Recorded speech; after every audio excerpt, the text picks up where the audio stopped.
Hey everyone, today we are breaking down a crucial topic, rules versus boundaries. If you've ever felt confused about the difference, especially when you're dealing with high control people, you're not alone. I'm just figuring this out myself, quite honestly. Let's be real, boundary talk is often misused to blame the victim. You'll hear things like, well, if you had better boundaries, that treatment wouldn't have happened. That type of talk happens all the time. But here's the truth. When you're dealing with narcissists, emotionally immature people, or other high control personalities, they will gladly disregard both rules and boundaries. So it's not about blaming the person being mistreated. It's about understanding the difference because both are important and both have a place in healthy relationships. Here's how I explain it. A rule is something that one or both parties agree on. For example, we agree not to yell at one another, even when topics get heated. But here's the catch. Each person still decides whether or not they want to follow that rule. A boundary, on the other hand, is internal. It is something that you set within yourself.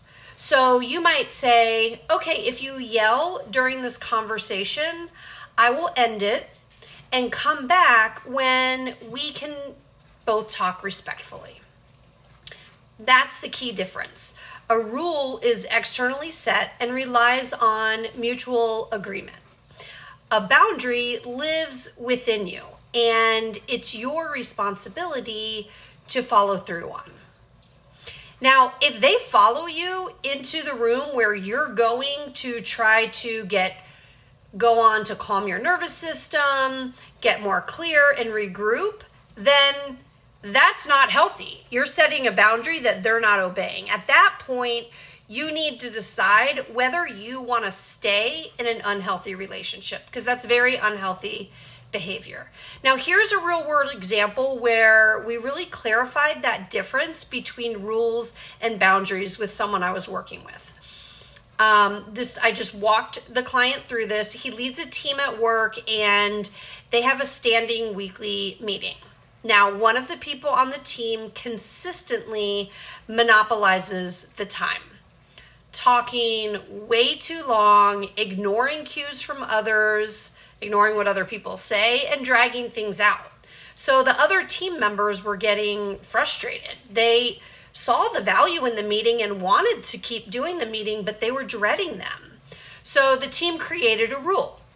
Each topic gets X number of minutes. After that, we move on unless the group votes to extend time.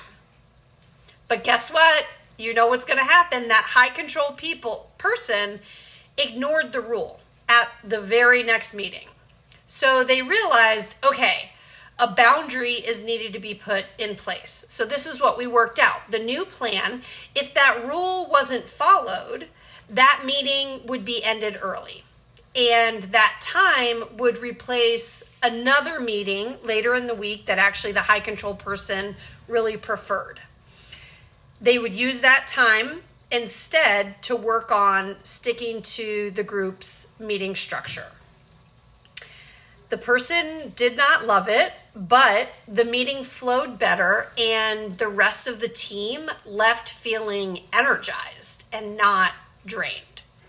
Now, it did take some serious perseverance from the team leader that I was working with to really honor these time limits. They said it felt a bit like being a scorekeeper and watching the clock and holding the line, but it was needed. And because they stuck to it, the boundary held and the whole team benefited. So here's the takeaway. Rules are agreements. Boundaries are actions that you take to protect your own well-being. And when you're dealing with someone who regularly disregards agreements, Your boundaries are the only thing that you can control. If this resonated with you, please hit like and subscribe. I'll be sharing more tips on navigating tricky dynamics and reclaiming your power. Thank you.